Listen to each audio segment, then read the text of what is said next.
¿Cómo se ha revelado Dios? Durante miles de años, Dios se ha manifestado al hombre. De esta manera, el hombre ha llegado a una comprensión cada vez más profunda de Dios. Este proceso se llama revelación. Un evento clave en la historia de la revelación ocurrió hace 4000 años aproximadamente. En esa época, un hombre llamado Abraham vivió en Harán. Harán se encuentra en lo que hoy es el sudeste de Turquía. No solo había casas en Harán, estacionamientos y centros comerciales,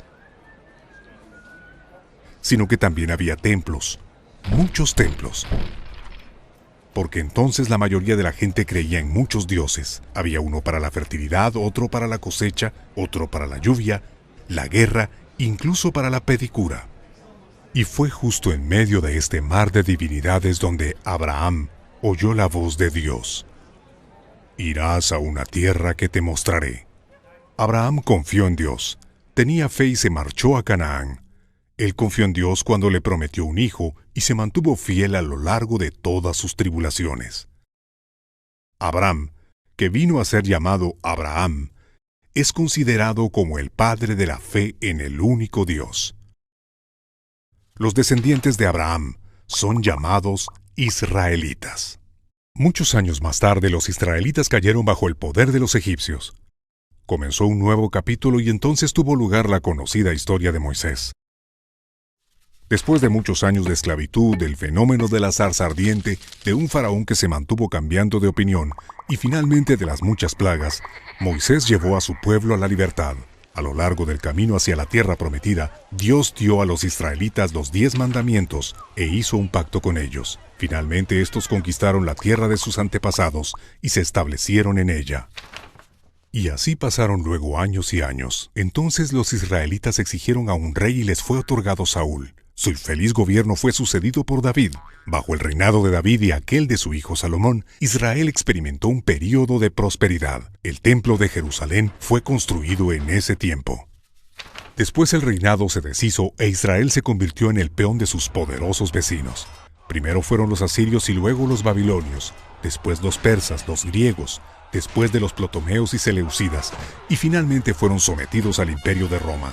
Durante todos estos siglos el pueblo de Dios experimentó una historia de montaña rusa que a menudo fue más bien dolorosa. Pero siempre y a pesar de todo, Dios se reveló a sí mismo. Así es la pedagogía divina. Dios habla no solo a través de sus profetas, sino también a través de la historia de su pueblo. Y así el pueblo de Israel lentamente captó quién es Dios. Empezaron a entender que se podía ser esclavo no solo de los egipcios, sino también del pecado, que necesitaban un éxodo de la esclavitud del pecado.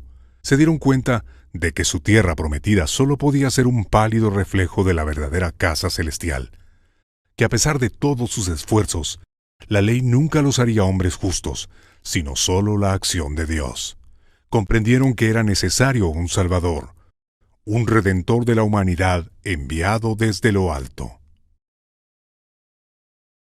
Y entonces hace 1000 años, en la plenitud de los tiempos, como es dicho, Dios actuó. No, un poco más a la izquierda. Jesús, el Redentor de la humanidad, nació en Belén. Su venida sucedió de manera diferente a como muchos la habían previsto.